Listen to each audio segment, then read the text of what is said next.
Imagine this. It's a quiet night in Paris, and Marie Curie, the brilliant mind behind groundbreaking discoveries, is about to stumble upon something that will defy every law of science she knows. A mysterious letter slips under her door. But it's not just any letter. It speaks to her, pulls her in, and opens a door to a world where science and magic blur into something irresistibly strange and downright romantic. Strange mist fills her lab. Objects start rearranging themselves like the room has fallen in love. And somewhere in the chaos, a long-dead alchemist might just be playing the ultimate game of cosmic chess with her. But here's the twist. Curie is the lab rat in this bizarre experiment, and the stakes, well, they're nothing less than the very fabric of reality itself. Stay with me, because what happens next will leave you questioning everything you thought you knew about science, love, and the secrets hiding just beneath our very noses. Ready to step into a world where nothing makes sense but everything feels right. Let's dive in. In the quietest corner of Paris, the kind of corner that seemed to collect secrets like dust, Marie Curie's lab stood perfectly still. It was one of those nights when the world seemed to be holding its breath. Outside, the gas lamps cast long, trembling shadows on the cobblestones, and the mist wrapped itself around the buildings like a cat curling up for warmth. The Seine flowed lazily nearby, its waters swallowing the moonlight whole. And inside that cramped, overfilled room of glass and metal, everything was so still that even the smallest creak would have sounded like a shout. Marie was alone, or so she thought. The air was heavy with the scent of chemicals, faint ozone, and a stubborn draft that had been haunting the place for years, sneaking through the same impossible gap no matter how often she patched it. Her desk was a chaotic kingdom of papers, notes, and the occasional coffee cup that had long since given up the dream of being clean. A stack of journals threatened to collapse under its own ambition, while a row of beakers stood obediently on the far counter, their contents glowing faintly in the lamplight. And then it happened. From under the heavy oak door, a shadow slipped forward, carrying with it the faint sound of paper brushing against stone. Marie looked up, frowning. Something had slid into the room, a small rectangle that caught the light in an oddly deliberate way. She rose, the floorboards protesting under her feet, and stooped to pick it up. It was an envelope, cream-colored, thick, the kind that whispered of expensive stationery and old money. What made her pause was the seal. A perfect circle of wax, pale silver, shimmered faintly under the lamp, as though someone had ground moonlight into dust and pressed it into shape. It was warm to the touch, though the room was cold enough to make her breath visible. At the center of the seal was a symbol, an intricate knot of lines that seemed to shift ever so slightly when she tilted it. Marie stood still, examining it. It was clearly not one of her letters. None of her colleagues had the patience, much less the artistry, for such dramatic presentation. This was something else entirely. She almost tossed it aside. Perhaps some eccentric from the academy had decided to send her a riddle. But then her eyes caught the handwriting on the front. It was peculiar. Not untidy, not beautiful either, but alive. The letters curled in ways that didn't make sense, strokes thickening and thinning as though they were breathing. She had seen her share of unusual handwriting in correspondence from all over the world. But this was different. This felt aware, as though the letters knew she was looking at them. And then she noticed something even stranger. The name on the front wasn't hers. She froze. The envelope was addressed to a man she had never met, one Etienne Leclerc. And yet, as her eyes drifted over the first few words visible through the thin paper, she felt her stomach tighten. The opening line wasn't a greeting. It was a sentence that perfectly described her own thoughts from the past hour. Her fingers tightened around the envelope. A prank. No. Who could have known the exact unspoken musings she had entertained while working in solitude? How could anyone know she had been thinking about the strange way certain metals responded to light? And how curious it would be if thought itself could leave an imprint on matter. That had been a private thought, fleeting and unrecorded. Yet there it was, inside the envelope, captured in ink. Her better judgment told her to leave it sealed. She had no business opening a letter meant for someone else. But there was an itch in her mind now, the kind that can't be ignored. The room seemed to lean toward her, as if the walls themselves were waiting. She broke the seal. The sound was sharper than it should have been, like the snap of a twig in the woods. The wax crumbled in a way that looked almost reluctant, like it didn't want to let her in. She slid the paper free. The texture was unlike any she had felt before. Thick, smooth, and faintly warm, as though it had been resting near a fire. The handwriting inside was the same breathing script as on the outside, but now it seemed even more alive, shifting subtly in the lamplight. The first line confirmed what she had glimpsed.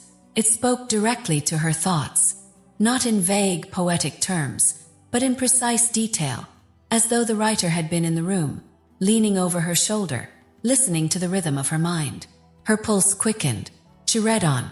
The letter spoke of metals that could feel, elements that could dream, and a reaction so delicate it could only be triggered by the echo of affection. The language was scientific, but there was an undercurrent of something else, something warmer, stranger. Whoever had written this knew not just her work, but her soul. And yet, it wasn't meant for her. Halfway through, the tone shifted. The words became more intimate, more urgent, directed at Etienne. The writer described a longing that had stretched across years, a promise made in a moment of brilliance and never fulfilled. There were references to the night by the river, and the experiment that was also a confession. Marie had no idea what they meant, but each phrase tugged at her, like hearing a song from childhood whose lyrics she couldn't quite recall. She was so absorbed that she didn't notice the beaker in the corner until it rattled. It was a small, clean cylinder of glass, filled with nothing more dangerous than distilled water. Yet it shivered as though someone had tapped it, but no one had. The air felt heavier, a faint vibration running through the floorboards. Marie's eyes darted toward it, but before she could move, she heard it. A whisper. So soft at first she thought it might be the wind catching in the old chimney. But the second time it was unmistakable. It came from the letter in her hands, and it was calling her name. The sound was neither male nor female, neither close nor distant. It was as though her own memory had spoken. It slid into her ears without passing through the air, a gentle but undeniable invitation. She stared at the page, her breath catching. The ink shimmered faintly, just enough to make her wonder if it was still being written in real time.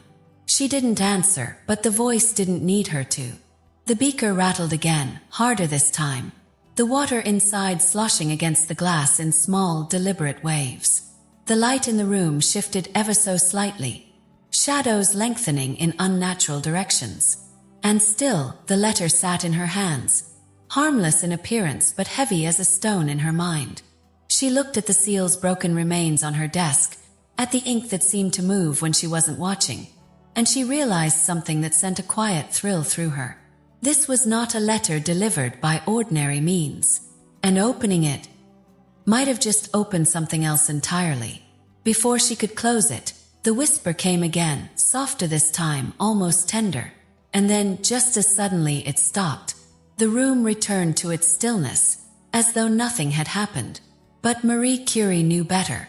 Somehow she had been seen, and somewhere someone was waiting for her to answer. The letter exhaled. Yes, exhaled. It was not the faint sigh of paper shifting in a draft, not the crackle of parchment that had been folded too long. This was a breath, a slow, deliberate release of air, as if the page itself had lungs and had been holding them tight until this moment. Marie froze, the paper held between her fingers like it was some delicate insect she might crush if she gripped too hard. She told herself it was fatigue, that she had been working too long under the dim yellow glow of the oil lamp, that the air in the room was heavy with chemical fumes and tricks of the senses. But fatigue does not make paper curl and uncurl like the steady rise and fall of breathing. Her eyes tracked the edges of the parchment. The curling was subtle at first, as though the fibers were merely relaxing from the warmth of her hands. Then it deepened. The corners lifted, then settled, then lifted again in a rhythm too perfect to be random. It was a human rhythm, not mechanical, not wind, but alive. Marie's mind flitted between disbelief and curiosity, the way only a scientist's mind can. She ought to have been afraid. Instead, she leaned closer. The faint scent of old ink met her nose. But there was something else beneath it, something floral. Violets. It was faint, almost imagined, but there it was.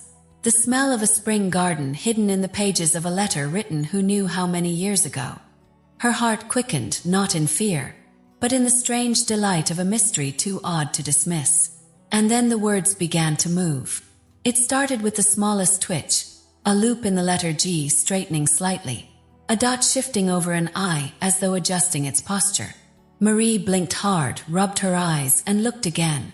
The script was unmistakably different now. Letters straightened, curves lengthened, lines thickened or thinned as though the ink was still wet and someone was guiding it with a hidden brush. It was not rewriting the same words. It was rearranging itself. The sentences she had read before dissolved into a swirl of elegant strokes, dancing across the page with the fluidity of calligraphy performed by an unseen hand. Her breath caught as the chaos settled into new shapes. A poem of all things. It read, "When hearts collide with uranium's glow, a spark unseen will rise and grow. The pulse of matter, warm and near, can turn the night from dark to clear." Marie's lips curved into a smile despite herself. She had never been a poet, but she could appreciate cleverness. And here was cleverness of a very strange sort. To pair the cold, relentless world of atomic elements with the feverish language of romance. That was the work of someone who either knew science deeply or was mad enough to pretend they did. She let out a breath she hadn't realized she was holding, the letter still pulsing faintly against her fingertips. A warmth spread from the page into her hands, not hot enough to burn, but enough to make her think of holding a mug of tea on a winter evening. The violet scent grew stronger, and then, all at once, the air in the lab shifted. It wasn't just temperature, it was pressure, the sort of subtle but unmistakable shift that comes right before a summer storm, when the air grows heavy and you feel you might be walking underwater. On instinct, Marie's eyes flicked to the instruments on her workbench. The thermometer, steady all night, had leapt upward. 10 degrees in a single instant. Her brow furrowed. This was impossible. The room was sealed. The only heat source was the lamp. Yet the mercury in the glass tube climbed like it was in a fever. She set the letter down on the table, but the parchment clung to her fingers as though reluctant to leave. When it finally released, it landed with the softest thud, the kind of sound that seemed louder than it should in the silence. Marie stepped back. She had handled radium that could burn through flesh, had worked with chemicals that hissed and spat when handled carelessly, but this was different. This was not the danger of reaction. This was the danger of intention. And then the letter spoke again. It was not a voice this time, not even a whisper. It was light. A thin, searing line of brightness traced itself across the parchment, so bright she had to squint against it. The glow spread from letter to letter, forming words so fast they blurred, the paper trembling beneath them. When the light settled, she read the message.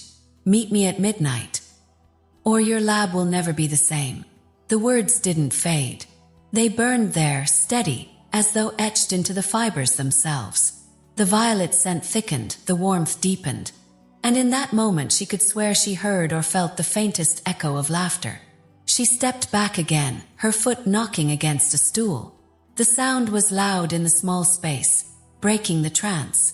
Her eyes darted to the clock on the wall. It was just after 10. 2 hours. She swallowed.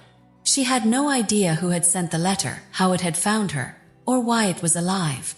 She only knew one thing: it wanted her at a certain place at a certain time. And it was not a request. Her gaze returned to the message. "Your lab will never be the same." Could mean anything. Ret. Promise. Both. The air in the room felt tighter now, as though the space itself was leaning toward her decision. She reached for the letter again, intending to examine the ink, the fibers, any trace of origin. But when her fingers touched the page, the temperature jumped again. The thermometer climbed another degree. The paper inhaled, a deep, slow pull of air, and for a heartbeat she could swear the page swelled in her hands like a living thing. She yanked it back, her breath quickening. It exhaled again, slower this time, and she could almost feel the rhythm syncing with her own breathing. For the first time that night, Marie considered the possibility that she was not holding a letter at all, but something else entirely. Something that had chosen the disguise of a letter because it was easier to deliver than whatever it truly was. Her lamp flickered. Shadows jumped along the walls, stretching in ways that made them seem almost sentient. The warmth of the page shifted to a pulse, a slow, steady beat, faint but undeniable. She set it down once more. It was then that she noticed the wax seal's broken remains had moved. She had left them in a neat little scatter on her desk after breaking it earlier. Now, the pieces had arranged themselves into the same intricate knot that had been on the seal before, though with one difference at the very center. A tiny droplet of silver wax gleamed as if freshly melted. Her eyes narrowed. She leaned closer. The droplet quivered, and then, impossibly, it rolled toward the letter, leaving no mark on the wood. It touched the page's edge and disappeared into the fibers without a trace. The violet scent deepened to something richer now. Not just flowers but earth, rain, the faint mineral tang of stone. A garden underground. Marie straightened slowly. She knew she should burn it. Throw it into the fireplace before whatever this was dug its roots any deeper. But she also knew she wouldn't. There was a thread wrapped around her now, thin but unbreakable, pulling her toward midnight. She glanced at the clock again. The second hand ticked on, each movement sounding louder than the last. 2 hours. And a message that promised change she could neither predict nor undo. The letter lay there on her workbench, still breathing, waiting. And in the quiet, Marie Curie realized the strangest thing of all: she was beginning to look forward to it. Marie Curie was not the kind of woman who chased shadows. Her life had been built on reason, on measurements and proofs, on numbers that could be verified and results that could be repeated. She believed in the stubborn solidity of facts, not in whispers that came from pieces of paper or promises written in glowing ink. But at 11:59 on that chilled Paris night, she stepped out of her lab into the fog. The air outside was dense, the kind of fog that eats light whole. Gas lamps glowed dim and distorted, their halos swallowed almost instantly, leaving the streets cloaked in a pale, shapeless gloom. Every footstep sounded like it belonged to someone else, echoing too far in every direction. She closed the heavy lab door behind her and slid the key into her coat pocket. It was absurd, she knew that, yet she had taken the letter seriously. Midnight, it had said. Meet me at midnight, or your lab will never be the same. And though she'd told herself a dozen times during the last 2 hours that she should ignore it, her feet had moved without argument when the clock hands began their approach toward 12. Somewhere in the mist, a bell began to chime the hour. She walked, her shoes tapping softly on the damp stones. The sound seemed too small for the vast quiet. Even in the dead of night, Paris was rarely still. There were always distant carriages, or the faint melody of a drunk's song drifting from a tavern, or the flutter of pigeons in the eaves. But tonight, nothing. The city had folded in on itself. A shape emerged in the fog ahead. Not a person, but a lamppost. Its glow shimmered like a golden coin in water. Atop it sat a cat, perfectly poised, its fur silver in the light. The cat's eyes fixed on her. Not in the casual, detached way cats often stare, but with an unwavering focus that felt intentional. She slowed. It didn't blink. The air around her seemed to thin, as though she'd stepped into some pocket of the city where even oxygen was in short supply. She moved on, but the cat's gaze followed her until the fog swallowed it.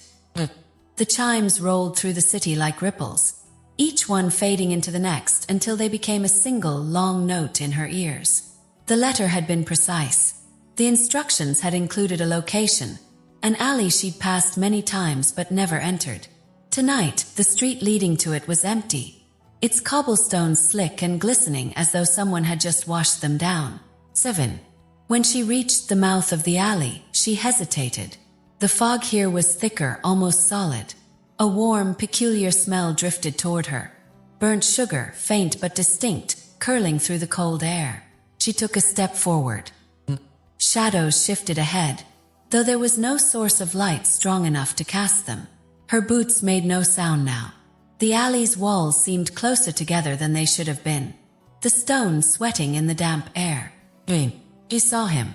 A man stood at the far end of the alley, where the fog was deepest. He wore a long coat that brushed the ground, its dark fabric glistening faintly. A wide-brimmed hat covered his head, and the brim threw his face into shadow. Marie's heart knocked once hard. She moved closer, the smell of burnt sugar intensifying. Levin. The man turned. There was no face. Not the empty smoothness of a mask, but something worse. The faint outline of features, blurred and insubstantial, as though his face was made of smoke trapped inside the vague shape of a head. It shifted subtly, never quite settling into one form. Eyes that were almost there. A mouth that was nearly real. The suggestion of a nose, dissolving and reforming like steam. 12. The final chime faded into silence. Marie did not run.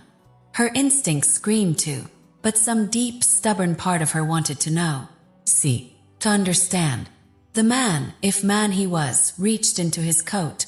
Slowly, deliberately. He withdrew something and extended it toward her. It was another envelope. Even from a distance, she could see the seal glimmer. Not silver this time, but deep crimson, as though it had been pressed from molten wine. The edges of the envelope trembled faintly in his hand, and for a heartbeat she thought she saw it give the smallest of sighs, the same unnatural exhalation she had felt from the first letter. She stepped forward, and when her gloved fingers brushed the paper, a jolt traveled through her. Not pain, but a sudden bone-deep awareness that the ground beneath them was no longer steady. At first, she thought it was her imagination, a trick of nerves. But then the tremor grew. The cobblestones under her boots shifted, a low rumble rising from the earth. The walls of the alley shivered, tiny flakes of stone breaking free and pattering to the ground.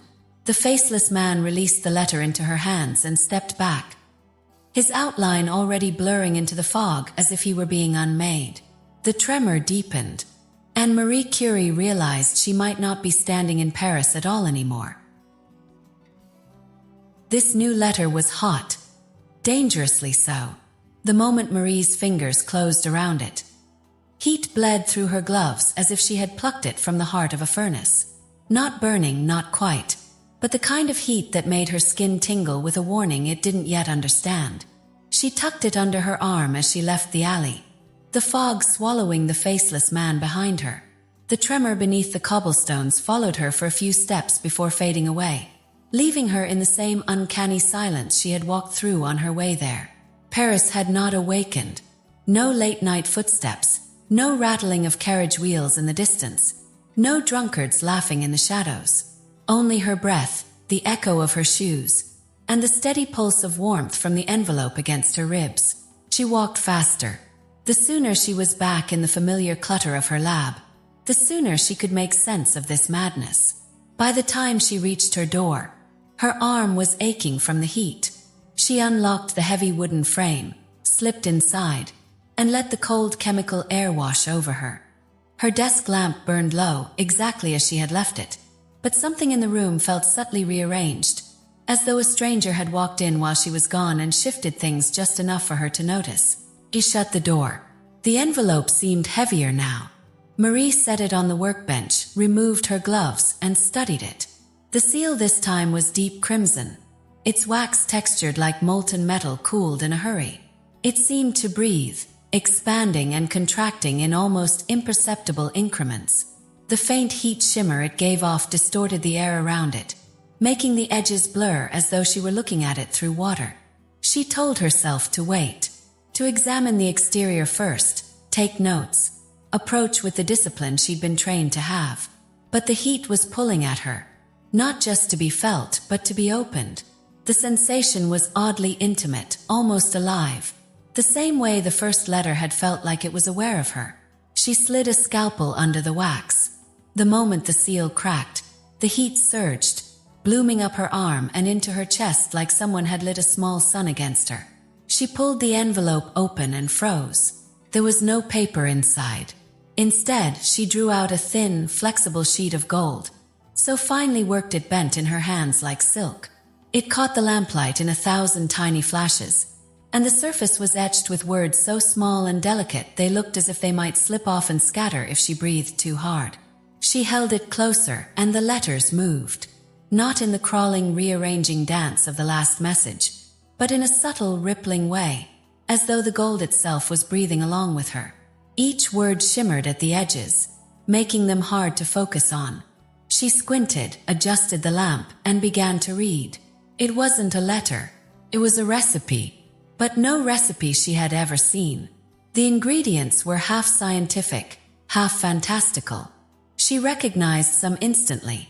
Radium chloride, distilled mercury, powdered tellurium. Others she had never seen in any catalog or laboratory list. Things with names that felt older than her language.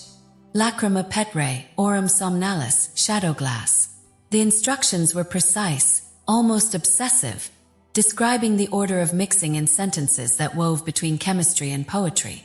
It told her to stir counterclockwise until the solution sighs, to warm it until it remembers the sun, to add the final ingredient, while thinking of the one you have loved most, whether or not they loved you in return.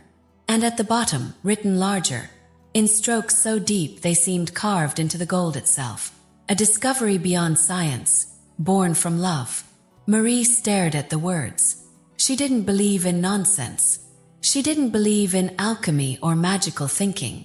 But there was a craftsmanship here, a knowledge folded between the lines, that made her chest tighten with a kind of uneasy recognition. She placed the gold sheet on the workbench and touched its edge. It was warm, though she could see no source of heat. And then she noticed something that made her pulse quicken. Her own reflection in the metal wasn't quite matching her movements. When she blinked, her reflection didn't blink right away. She pulled her hand back. The heat receded slightly, but her skin still tingled where it had touched. She knew she should catalog it, test it, lock it away until she understood more. Yet her eyes kept drifting back to the instructions, the strange ingredients, the promise at the bottom. Her heartbeat was loud in her ears. And then something in the room moved. It was quiet, the faintest clink of glass. But in a lab like hers, that sound was never accidental. She turned slowly toward the shelves. Dozens of jars and vials lined them, each labeled in her precise handwriting. All were still except one. A jar on the second shelf was tilting. She stepped closer, her eyes narrowing. There was no draft, no vibration in the floor. The jar leaned farther, and then tipped entirely, tumbling forward. She reached to catch it but stopped. It didn't fall. Floated. Suspended a few inches above the shelf. It hovered as though an unseen hand held it there. Inside was a fine pale powder that had always sat inert. But now it was shifting, glowing faintly from within. The jar rotated in midair, slow and deliberate, until the lid came loose. It unscrewed itself, the metal cap falling away with a soft ring against the wood. The powder spilled out, hanging in the air like dust caught in sunlight. Except this dust pulsed, brightening and dimming in perfect time with her own heartbeat. Marie's breath caught. She took one step back, but the powder drifted toward her, swirling lazily as if curious. Tiny motes brushed her hands, her face, and each touch sent a flicker of warmth into her skin. It didn't feel dangerous. Not yet, but it felt aware. The gold sheet on her workbench shimmered, as though the glowing powder had awakened it. The etched letters seemed sharper now, their movement more deliberate, and she had the distinct, irrational thought that the sheet and the powder recognized each other. The rest of the lab was silent, touching. Marie's heart beat once, twice, and each time the powder answered in light. Whatever this was, it had begun. In all her years, Marie Curie had never seen two compounds, flirt. That was the only word her mind could settle on as she watched the spilled powder drift across her workbench. It moved with intent, not the careless scattering of dust carried by a breeze, but a deliberate glide, each tiny particle somehow aware of its destination.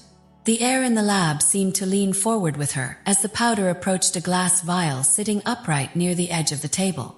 Didn't collide with it. No. Tap. The first tap was so gentle it barely made a sound, like the lightest knock at a door. The vial didn't respond. Naturally, because it was an inanimate object. Or at least it should have been. But the powder was persistent. Another tap. Then another, each one slightly firmer. Like a suitor who had decided shyness would get them nowhere. Marie leaned in, eyes narrowing. The vial contained a faintly luminous liquid. One of her stable solutions, utterly unremarkable in its behavior for months on end. And yet, the liquid quivered. It didn't slosh as if jostled by an outside force. It shivered from within, sending the smallest ripples across its surface. The powder tapped again, and the vial tipped ever so slightly toward it. Marie's breath caught. The word flirt returned to her mind with renewed insistence. And then, like lovers breaking the last polite barrier, they touched. The instant the powder met the surface of the liquid, a reaction bloomed. Not an explosion, not a fizz, but something far stranger. A soft hiss accompanied by the birth of a faint pink mist that rose between them. The mist curled upward, delicate as silk, carrying with it a scent that caught her completely off guard. Roses. It was subtle at first, a whisper of petals drifting on the air. But underneath the sweetness was a sharper note, something metallic, electric, that made the fine hairs on her arms rise. Her instincts told her this was no harmless perfume. She stepped back, but the mist followed. It didn't spread evenly like a chemical gas would. Instead, it moved as though it had noticed her and found her worth investigating. Tendrils of pink swayed toward her in the lamplight, graceful and deliberate, their curves almost playful. Marie grabbed a stopper from the bench and moved to seal the vial, but the mist swirled quickly out of reach, darting away from her grasp like a fish avoiding a net. She tried again, quicker this time, same result. It wasn't escaping to disperse. It was avoiding her. She felt an absurd flicker of offense at the rejection. She was used to commanding her experiments, not being ignored by them. But this mist, this ridiculous, perfumed, pulsing pink cloud, was behaving like something that had just found exactly what it wanted and had no intention of letting her interfere. And then she realized something worse. The mist wasn't just floating aimlessly. It was circling. It traced loops in the air, slow and deliberate, the way a dancer might move around a partner before a waltz. She followed its path with her eyes, and her stomach tightened. It was circling the gold sheet she had taken from the second letter. The sheet pulsed faintly in answer, as if the mist's presence was stirring it awake. The etched words shimmered, the tiny movements of the letters growing bolder, clearer. The air between the two seemed to thrum softly, a rhythm she could feel in her bones. Her scientific mind tried to name it. Electromagnetic resonance, perhaps, or heat exchange. But some deeper, quieter part of her knew that what she was witnessing wasn't about mechanics. It was about connection. The mist moved closer to the gold sheet. She stepped forward quickly, intending to intercept it. But before her hand reached it, the mist swirled in a tight spiral and slipped past her. It caressed the edge of the sheet like a fingertip tracing a cheek. The pulse deepened. The scent of roses grew stronger. The lamp flickered. And then, without warning, the mist split in two, one half curling upward toward the ceiling, the other sinking low to the floor. The halves twined together again in midair, forming a fleeting shape that made her catch her breath. For a moment, it looked like two human figures embracing. The shape dissolved almost instantly, but the impression lingered in her mind. The closeness, the longing in that simple touch. Marie's hands curled into fists. This was not a love story she intended to host in her laboratory. The last time she'd checked, Elements didn't have the right to conduct courtships in the middle of valuable workspace. She moved toward the nearest jar, planning to scoop the mist back inside. But the moment her shadow crossed it, the reaction changed. The mist spun wildly, wrapping itself around the gold sheet until both were obscured in a dense, swirling mass of pink. The edges of the sheet glowed faintly from within, the words shifting too quickly for her to read. The temperature in the room began to rise. Slowly at first, then with a noticeable quickness, as if the mist's excitement was generating heat. Her instruments rattled faintly on the shelves. And then, from the corner of the workbench, something happened that stopped her entirely. The first love letter, the one that had arrived under her door, that had whispered her name, was lying where she'd left it, half hidden under a stack of papers. It burst into flame. Not ordinary flame. There was no smoke, no scent of burning, no ash falling away. The paper held its shape perfectly, but a fire danced across it, thin and white, licking at the edges without consuming them. Marie froze, her eyes locked on it. The flames were cold. She could feel that somehow, even from where she stood. And within them, the ink on the page began to shift. Words she had already read dissolved like sugar in water, replaced by fresh lines drawn in a steady, sure hand. She leaned forward, ignoring the rising heat from the mist and the gold sheet. 2 words appeared. Don't resist. Her heart pounded, each beat echoing in the glow of the powder and the pulse of the gold. The mist curled tighter around the sheet. And for the first time, Marie Curie found herself uncertain of who in this lab was truly in control. The lab lights flickered like candles in a storm. It wasn't the usual lazy sputter of an oil lamp running low or the erratic flash of a faulty filament. This was rhythmic, a pulse that seemed to match the invisible heartbeat already running through the room.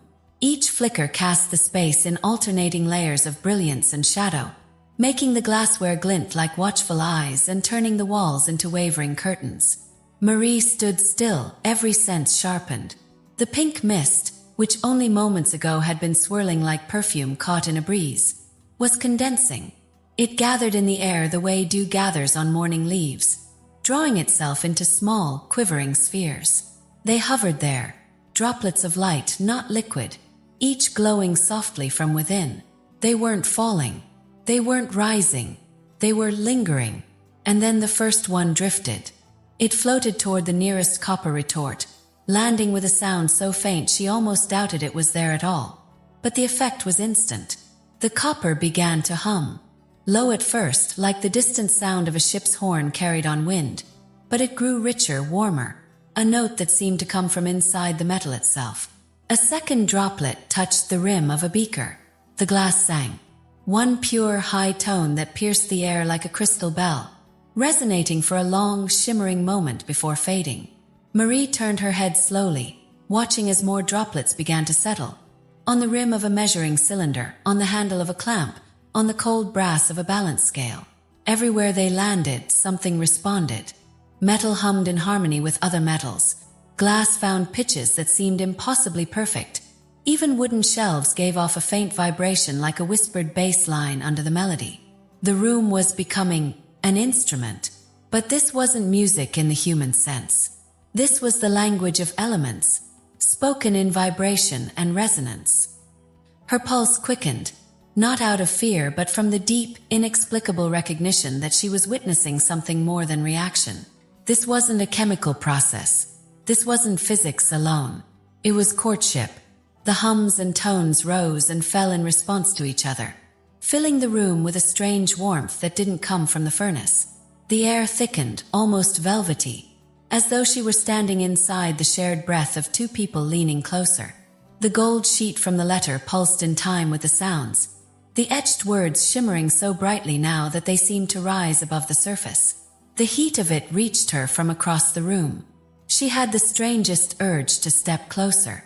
The droplets multiplied, drifting from the air to land on surfaces she had thought were entirely inert. A forgotten wrench in the corner gave a low, contented hum. A test tube, empty for weeks, chimed faintly as though welcoming a long-lost friend. Temperature was climbing. She could feel the dampness forming at her temples, the prickle of heat under her collar. The air grew heavy, carrying with it that same mingled scent, roses but sharper now, mingled with something metallic and old, like the smell of coins that have passed through too many hands. Her scientific instincts told her to intervene, to halt the reaction before it reached a threshold she couldn't control. She knew that in laboratories, heat and mystery rarely end in anything but trouble. But there was something in the room, in the way the vibrations intertwined, that made her hesitate. Felt alive. Not simply alive, happy.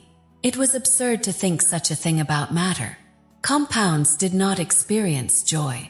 Elements didn't share affection. And yet the sound filling the room was warm, almost giddy, like laughter she couldn't quite hear. Her gaze swept the room, taking in the shimmering droplets, the pulsing gold, the faint trembling of every object touched by the reaction. It was as if the lab itself had become part of a romance, each component leaning toward another, each vibration a note in a private song. The temperature climbed again. Her instruments confirmed it. The mercury in the thermometer was pressing against numbers she rarely saw outside of deliberate heating experiments. She stepped forward, reaching for the nearest valve to vent the air, but froze when the droplets nearest her shifted. They moved in unison, turning their faint glow toward her. It wasn't threatening, but it was aware. The sensation prickled along her skin, the unmistakable feeling of being watched, not by human eyes, but by something intent enough to be unsettling. One droplet drifted toward her hand, landing on the back of it as delicately as a snowflake. Instead of cold, it sent a wash of warmth through her skin, up her arm and into her chest. Her heart skipped, pulse, once, and she realized the rhythm was hers. Her own heartbeat echoed in it. Before she could react, the rest of the droplets began to move faster, as if her touch had sent a signal through their strange network. The hum deepened, the chime sharpened. The entire room swelled with a resonance that made her teeth ache and her ribs vibrate. The heat rose higher. She was no longer certain if it was coming from the reaction itself or from inside her. And then, cutting through the layered harmony, came a new sound.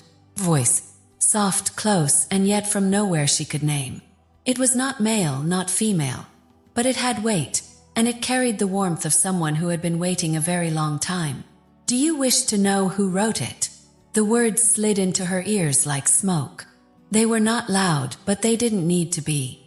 They bypassed the air entirely, finding her directly in that place between thought and heartbeat. Marie stood frozen in the shimmering glow of her altered lab, the hum and song still weaving around her, the droplets swaying in time.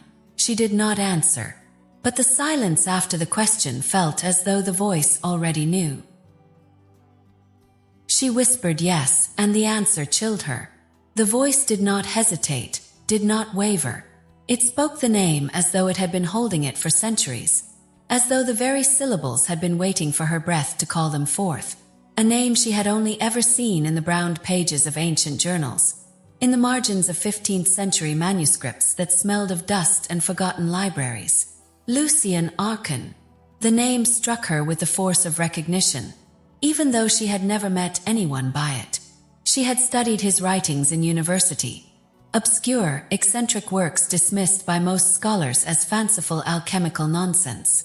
And yet, buried beneath the flowery metaphors and superstitions, there had been flashes of something uncomfortably precise. Lucien Arcan had written of metals that could dream, of liquids that remembered those who touched them, of experiments fueled not by fire or lightning, but by the heat of human longing. He had been a philosopher, an alchemist, a man convinced that the boundaries between matter and emotion were far thinner than anyone dared admit. He had also been dead for more than 400 years. Marie's mouth was dry. "Impossible," she murmured. But the voice, if voice it was, carried no trace of uncertainty. Impossible is the only language worth speaking. The air in the lab shimmered. It was subtle at first, like heat rising from a summer road, but it spread until every object in the room seemed wrapped in a thin veil of trembling light. The droplets still hovered, the gold sheet still pulsed faintly, but now there was something else threading through the air, an almost imperceptible flicker, like the moment before lightning reveals the sky. She turned toward the workbench, and that was when she saw him.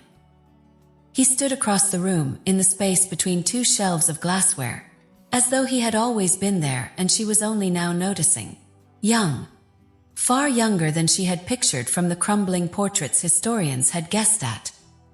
His hair was dark, his eyes brighter still, carrying that particular spark of someone who had been born curious and never learned to be satisfied. His clothes were strange, a blend of old-world finery and practical wear, like a man dressed for a duel but distracted by a laboratory on the way. In one hand he held a quill, its tip glistening with fresh ink, and he was smiling, not the forced politeness of a stranger, nor the amused indulgence of a teacher watching a student blunder toward an answer. This was a smile of recognition, of delight, as though she had just walked into a room he had been preparing for her alone. Her breath caught, the shimmer around him intensified, and for a heartbeat she could smell something on the air, a blend of candle smoke, parchment, and that same faint trace of violets that had clung to the first letter. "You wrote them," she said.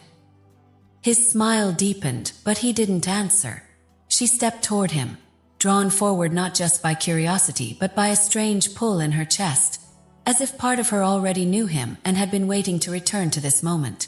The closer she came, the more the air hummed, until she could feel the vibration in her teeth.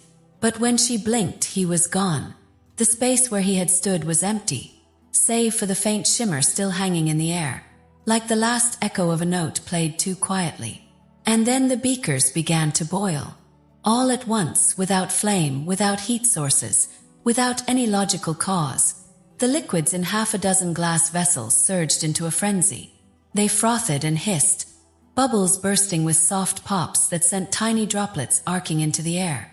The hum in the room deepened, layered with the sound of the strange symphony of metal and glass she had heard earlier. Marie rushed to the workbench, scanning for signs of danger. The mixtures were varied, some harmless, others far from it, but they all reacted as one, a single united outpouring of energy. It was as though his absence had startled them into life. She reached for the nearest beaker, but the glass was warm enough to sting her fingers. She snatched her hand back, watching as the surface of the liquid inside formed patterns, looping, curling designs that looked disturbingly like handwriting. Her heartbeat quickened. It was his handwriting. The loops were the same, the strokes the same breathing, alive quality she had seen on the envelopes. She leaned closer, reading the shapes as they formed on the surface of the liquid. "We are not finished." The words broke apart into foam before she could respond. She looked around the room, half expecting him to have reappeared, but there was only the dance of light on glass, the hiss of overexcited mixtures, and the deepening hum of the gold sheet still waiting on her workbench. The droplets above her shifted, slowly aligning into a spiral, and at its center, one began to swell, glowing brighter than the rest. Marie felt the heat rise again, along with something else. Anticipation. Whatever Lucien Arcan had begun, he had no intention of stopping. Her equipment was screaming, not in the way of squeaky hinges or rattling bolts, but with a full-bodied, vibrating wail of glass and metal pushed beyond their limits. It began as a hum, then a chorus, then a crescendo that seemed to rise from every corner of the lab at once. Beakers shook against each other in clinking arguments, metal stands quivered as if cold, and shelves groaned under the strain of jars that pulsed faintly with light. Marie's first thought was to find the source and shut it down. But the problem was not one machine, or one chemical reaction, or one unfortunate experiment gone rogue. The problem was everything. The glowing mist, once contained to a flirtatious dance around a few instruments, had spread. It clung to surfaces, seeped into cracks, and coiled lazily through the air, brushing against glassware that hadn't been touched in months. Wherever it went, it left chaos in its wake. A row of flasks containing dormant solutions began to swirl without being stirred, as though competing to see who could create the most elegant spiral. Copper wires she kept neatly wound unspooled themselves in slow, luxurious curls. Even the scales on her bench were tilting, not under weight, but as though nodding in agreement to some unheard music. It was, Marie realized with a mix of disbelief and dread, as if her entire lab had fallen in love. And it was overreacting, passionately. The air was heavy now, the scent of roses stronger than ever, but layered with something sharper, the smell of heated metal and singed dust. Her hair clung to her forehead from the heat. Somewhere in the chaos, she could swear she heard a glass jar let out a faint sigh, followed by a pop that sent a few droplets of glowing liquid skittering across the table. She lunged for her notebook, thinking to at least record the conditions, but it was impossible to focus. The vibrations were constant. The surfaces of liquids shimmered with patterns too fast to catch, and the mist seemed to curl toward her every time she moved, almost invitingly. "This is absurd," she muttered aloud, though her voice was nearly drowned out by the clamor. She grabbed a heavy cloth and tried to cover the gold sheet on her bench, thinking that perhaps cutting off the reaction at its apparent core might help. The cloth never touched it. The moment she lowered it, the mist swooped in, coiling tightly around the sheet and pushing the fabric aside like an indignant cat. It was protecting it. Her frustration flared, but so did something else. An uncomfortable awareness that she was not an intruder in this drama, but an unwilling participant in it. Her instruments weren't breaking so much as expressing. They rattled and sang and swayed in a strange harmony, all of it feeding into the fever pitch in the air. She had seen metals corrode and glass shatter, but she had never seen either behave as though caught in the rush of infatuation. It was absurd, and yet the longer she stood in it, the harder it was to separate the absurdity from the possibility that this reaction was following rules she simply did not yet understand. A sudden crash jolted her from her thoughts. One of the tall shelves against the wall had begun to tip.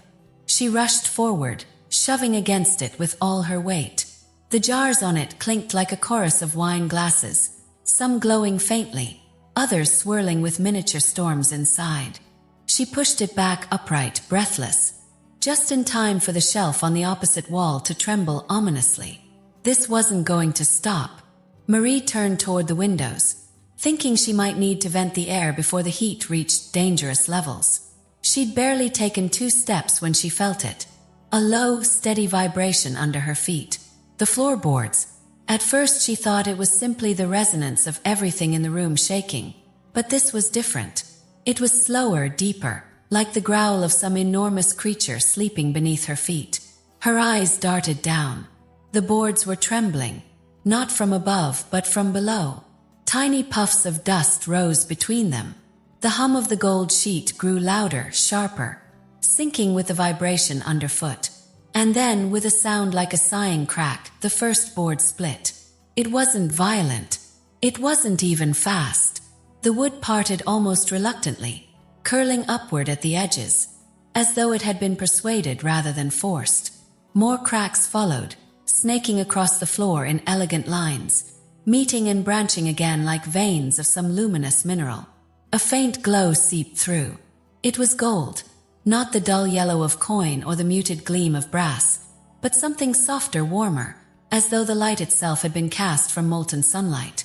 It pulsed faintly, in rhythm with the heartbeat that seemed to command the whole room. Marie stepped back, her own breath falling into sync with it without her permission.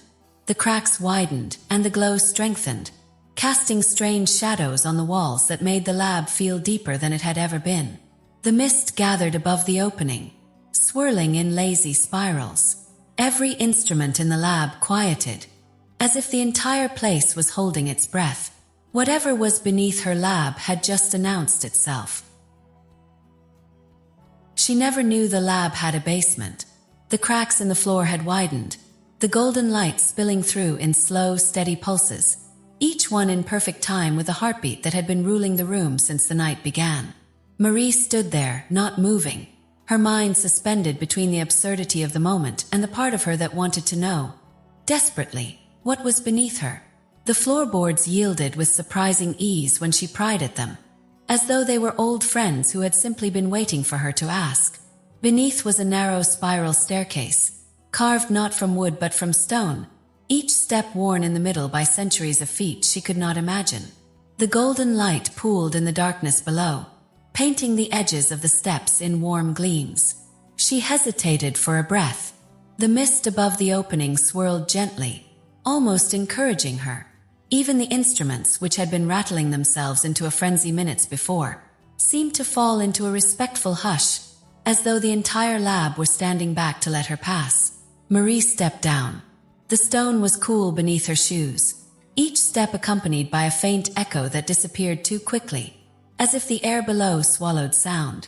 The spiral narrowed as it descended, wrapping her in shadows, the golden glow always just ahead, just far enough to keep her moving. The smell changed. It was no longer roses and metal. It was older, a dry scent like parchment that had been locked away too long, mixed with something faintly sweet. Beeswax, maybe, or candle smoke from a flame that had burned centuries ago and somehow never left. When she reached the bottom, the space opened into a small chamber. The ceiling was low, the walls of stone damp with age. Dust lay thick on everything, muting the golden light except where it struck one object in the center of the room. A workbench. It was ancient, its surface scarred by tools and burns, but the design was unmistakable. This was not furniture. This was an altar to craft. Shelves above it sagged under the weight of jars and boxes. All so dust-choked they seemed carved from stone themselves. And in the center of the bench sat a chest.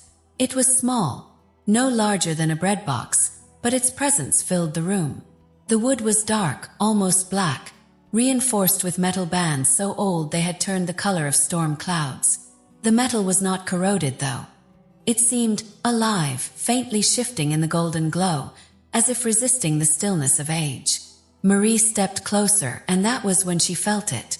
The chest was warm.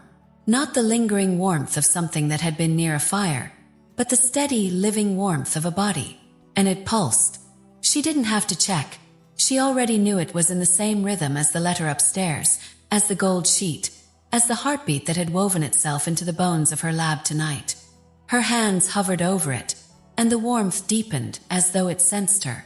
The faint golden light was brightest here, spilling from the seams between wood and metal, painting her fingers in its glow. She brushed away a thick layer of dust from the lid. Underneath, the wood was smooth and unblemished, far too perfect for its age. The lock was a small, intricate thing, notched and curved like the twisting of a vine. For a moment she did nothing. A voice in her head, the rational voice that had carried her through years of experimentation and discovery, told her to leave it, to take notes, to measure, to return with equipment and control the variables. But the night had already laughed in the face of control. She reached out. Her fingertips brushed the lock, and in that instant something shifted. The vines of metal twisted under her touch, the mechanism turning without her help. A soft, deliberate click echoed in the chamber, quiet but final. And then upstairs something exploded. It wasn't the sharp crack of shattering glass, nor the deep boom of a combustion. It was a sound like the sky itself tearing open, followed by the rush of air as though the room above had just inhaled too much, too quickly. The golden light around her flared once, bright enough to sting her eyes. Marie's head snapped upward, but she could see nothing beyond the spiraling steps. Only the sound echoing down from above, a sound that was not done yet. She ran up the spiral staircase 2 steps at a time, the golden light at her back fading into the deeper shadows of the hidden chamber. The air grew warmer with every step, but it wasn't the warmth of fire. It was the warmth of movement, of energy thrown carelessly into the air like confetti. When she burst into the lab, she stopped short. Half the room was in shambles.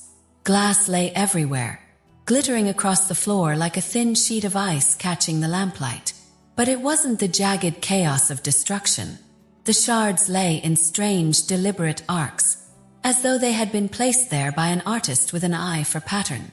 A row of jars that had once stood neatly on the far shelf were gone from their usual spots. Not broken, not missing, but relocated. They now stood in an uneven circle in the center of the room, each lid tilted just enough to give the impression that they were leaning toward one another. The heat in the air pulsed softly, and her ears filled with the faint sound of humming. Not the mechanical kind, but something richer, as if the air itself was holding a tune. Then she saw them. Tiny clouds of pink mist drifted lazily around the room, no bigger than her hand. They bounced gently off the walls, ricocheted from table legs, floated in and out of the empty beakers and flasks that still stood. Some moved quickly, chasing one another like children in a garden. Others hovered still, as if lost in thought. Marie stood frozen, unsure if she should be terrified or simply impressed. The first letter had been strange, the second stranger. But this was absurd. She took a step forward, and a pink cloud immediately zipped toward her. She froze, but it only slowed, hovering in front of her face. For a moment, they regarded one another. Then, as though satisfied with what it had seen, it bobbed twice in the air and drifted away, joining two others that were twirling together in the corner. She frowned. "This isn't chemistry," she muttered. "This is—" She stopped. The room looked different, not just in the obvious ways, the glass on the floor, the circle of jars, the floating mist, but in the arrangement of everything else. The heavy table that had stood stubbornly near the far wall had been moved to the center of the room. Her chair now sat beside the furnace, as though awaiting some cozy conversation. The shelves, though some were empty, had been reorganized with a bizarre symmetry she would never have chosen herself. It was as if the room had redecorated, not for efficiency, not for safety, but for romance. She turned slowly in place, her eyes scanning the rearrangement, and a strange, reluctant laugh rose in her chest. Of all the impossible things that had happened in this lab over the last nights, this might have been the most ridiculous. And yet, there was an elegance to it, the kind of thoughtfulness you might expect from someone trying to impress a guest. Her amusement faded when she noticed what was missing: the gold sheet. She crossed the room quickly, scanning every surface, every corner. It was not on the workbench where she had left it. It was not tucked under the cloth she had thrown aside earlier. It was not anywhere among the glass, the jars, or the drifting mist. She crouched, peering under the bench. Nothing. Her chest tightened. The gold sheet had been at the center of everything. The link between the impossible ingredients, the pulse that tied her to the letters, the presence of Lucien Arcan himself. If it was gone, she had lost the one thing that could answer the questions that had been building in her mind. She straightened, her eyes flicking from the playful pink clouds to the glowing dust on the floor, to the shelves where jars still hummed faintly to themselves. Someone had taken it, or something. The hum in the air deepened, and for a moment she thought she heard a faint echo of laughter. Not cruel, not mocking, but the kind of amused warmth one might expect from someone who had just moved a crucial piece off the chessboard. She stepped toward the circle of jars in the center of the room. The lids rattled softly as she approached, and the pink clouds hovering nearby stilled in midair, as though waiting to see what she would do. "Where is it?" she asked the empty air. Her voice was steady, but her pulse was not. The hum shifted. She stood in the center of her lab, surrounded by the remains of an explosion that hadn't burned, by furniture that had been rearranged by unseen hands, by clouds of mist that moved like creatures in love. And somewhere in the middle of it all, the gold sheet was gone. A new letter sat on her desk. Marie hadn't heard the door. She hadn't seen anyone cross the threshold. Yet there it was, right in the center of her workbench, resting atop a pile of scattered notes and broken glass, as if it had been there all along. This one was different. The envelope sagged slightly, the paper darkened and warped. It was wet, not with rainwater or spilt chemicals, but with something thicker, something that left faint, uneven stains along its edges. Cheers. She stepped closer. The wax seal was the same crimson shade as before, but it had softened, as if warmed by a palm that had lingered too long. She picked it up, and her fingers came away damp. The envelope tore easily under her touch, as though it wanted to be opened. Inside was a single sheet of paper, limp from the moisture. The ink had run in places, the black bleeding into gray shadows that blurred the edges of the words. But the message was still clear. Mix the formula completely, or lose me forever. Marie stood very still, her eyes fixed on those words. The script was unmistakably his. The strange, breathing strokes, the faint shimmer as though each letter was etched with more than ink. But there was something else now, something that went beyond sight. She felt it, not just in her hands, not just in her chest, but inside, deep enough that it startled her. A pressure, an ache that didn't feel entirely her own, as if a second heartbeat had been folded into her ribs. It was a longing, sharp and insistent, and it was not hers. Lucien. She didn't know how she knew, but she did. The ache was his. The urgency in the words was his. And somewhere in the blur between reality and the impossible, she realized the letter wasn't only telling her what to do. It was feeling it at her. She set the letter down, and the air shifted. The pink mist, which had been drifting lazily through the room, snapped into motion. It swirled faster, tracing tight circles around the workbench, its glow intensifying. The glass jars hummed faintly in response. Even the floor seemed to take on a subtle vibration.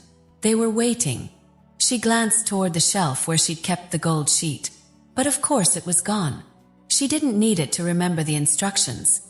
They were already etched into her memory. Every strange step, every impossible ingredient. All except one. Glass. She'd read it on the sheet before it disappeared. The name of something that didn't exist. A word she had never seen in any scientific text, any archive, any whispered superstition of the old alchemists. It wasn't even a word she could translate. It had been carved into the gold in a script older than any language she knew. Its shape looping and curling like smoke trapped in a bottle. And yet, the moment she saw it, she'd had the strangest sense that she knew exactly what it meant. Her eyes went back to the letter. The ink shimmered faintly under the lamplight, as if it were listening. "Even if I wanted to," she said aloud, "I don't have it. The last ingredient isn't real." The air answered her. Not with words, not with sound, but with a tightening. The temperature rose slightly, the hum deepened. The mist spirals drew closer. It was as if the room disagreed with her entirely. She crossed to the shelves, scanning the jars and vials. Her mind ran over the list from memory. Radium chloride, distilled mercury, powdered tellurium. The strange ones she'd never handled before but had somehow come to possess over the course of this madness. Shadow glass, aurum somnalis, lacrima petrae. She had them all, except the last. The pink mist swirled tighter, the motion faster now, impatient. It brushed against her hands, her arms, her face, leaving faint trails of warmth wherever it touched. The ache in her chest sharpened. She leaned against the bench, closing her eyes for a moment. The rational thing, the only thing, was to stop. To push the mist back, to seal the lab, to call this what it was. A dangerous unknown. But reason had been losing its grip on her ever since the first letter slid under her door. And now the impossible was no longer just in her lab. It was in her pulse, in her breath. She opened her eyes. The letter lay open on the bench. A single drop of moisture slid from its edge, landing on the wood with a sound far louder than it should have made in the quiet. The script on the page shimmered again. And there, beneath the command, a new line was forming. The letters curled upward from the damp paper as though drawn by an invisible pen. They took their time, each stroke deliberate, until the words stood clear. It exists. Marie stared at them, her mouth dry. The pink mist flared, swirling upward in a spiral before collapsing back toward the workbench. The jars on the shelves rattled faintly, their contents glowing in sympathy. Somewhere in the room, beneath the hum and the heartbeat and the roses on the air, she could swear she heard the faint scratch of a quill on paper. She looked back at the letter. The words hadn't changed. The ache in her chest pulsed once more. His pulse, not hers. And she realized that whatever the final ingredient was, Lucien Arcan was certain she would find it. Against her better judgment, she made the mixture. Marie told herself a dozen different things while setting out the ingredients. That she was simply testing a theory. That she could stop at any moment. That she was still in control. But deep down, she knew these were lies she told for the comfort of her own conscience. The bench was cleared, each jar, vial, and container positioned like pieces in a ritual. The gold sheet was still missing, but she no longer needed it. The steps had carved themselves into her mind as sharply as any formula she had ever learned. She began. Radium chloride first, its faint glow settling at the bottom of the beaker like captured moonlight. Then distilled mercury, sliding in slow, heavy ripples. Tellurium powder, falling in a soft gray veil over the surface.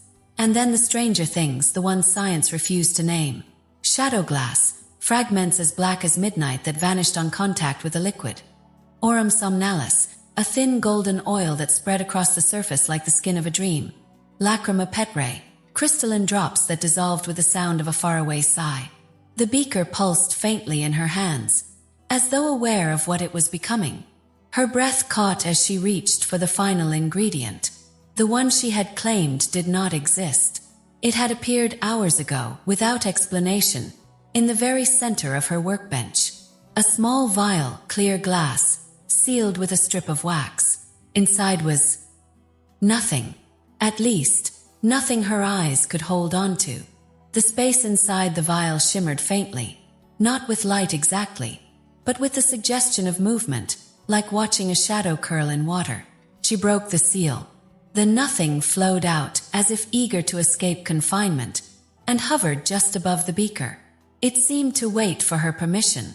She gave none, but it sank into the mixture anyway. The change was immediate. The contents of the beaker flared gold, brighter than any flame. The light spread through the liquid, up the glass, spilling into the air as if the beaker could no longer contain it. The hum in the room deepened until the very floor vibrated beneath her feet. And then the air shook. It wasn't sound. It wasn't wind. It was a tremor in the space between things, like the whole world had leaned in to listen. Somewhere inside it, faint but unmistakable, came a sound that made her skin prickle, laughter. Not cruel, not mocking, warm, familiar. Lucien. The golden light swelled, filling every corner of the lab. It erased shadow, erased distance, erased every shape but itself. Marie raised a hand to shield her eyes, but the light went straight through her skin, illuminating her bones in delicate lines. She could feel it inside her lungs, in her veins, a heat that wasn't burning but something far stranger, belonging. The heartbeat that had ruled her nights for so long was everywhere now, surrounding her, matching her own until she could no longer tell which was which. And then silence. The light vanished, as though pulled away in a single breath. Marie lowered her hand. The lab was spotless, not merely tidy but immaculate. Not a shard of glass on the floor, not a smudge on the workbench, not a single speck of dust on the shelves. Every instrument gleamed as though newly made. Every surface shone as though it had been waiting for this moment to reveal its true self. The pink mist was gone. The jars were still. The hum had ceased. And on the desk, where chaos had reigned only hours ago, sat a single rose. Its petals were fresh, but they glowed faintly, as though lit from within by a memory of the golden light. Dew clung to its edges, catching the lamplight and scattering it in tiny stars. The stem was green, strong, unbroken, and pinned to it was a folded sheet of paper. She knew it before she even touched it. Texture, the weight, the faint trace of violets on the air. The original letter. Her fingers shook slightly as she lifted it. The script was the same, elegant, breathing, alive, but there was no formula, no demand. Just a single line, written with the same deliberate care as every message before it. Until our next experiment. The words shimmered, then stilled. Marie set the letter down beside the rose and stepped back, her eyes sweeping the room. Everything was silent, ordinary, and yet she knew nothing was ordinary now. Not her lab, not her work, not her heartbeat. Somewhere, wherever Lucien Arcan now existed, he was waiting, and she would be ready. And so, in a lab once trembling with chaos, there now sat only a single glowing rose and a letter promising another impossible meeting. Somewhere in the folds of time, Lucien Arcan waited, and Marie Curie, against every logical bone in her body, was already wondering what she might risk next. But perhaps that is how the greatest stories work. They don't end. They leave the door just a little open, the light spilling through, daring you to step inside again. If you felt the hum in the air, if you caught yourself leaning closer to see what might happen next, then you already know. There are more letters waiting, more secrets sealed in wax, more impossible experiments still to come. So keep the lamp burning. Leave your curiosity on the table. And join us here again, where science flirts with mystery and the impossible never apologizes for existing. Like this tale, share it with those who love a little wonder in their night. Leave your thoughts in the comments. And most importantly, subscribe so you don't miss the next experiment. Because the next letter could arrive at any moment. And you'll want to be here when it does.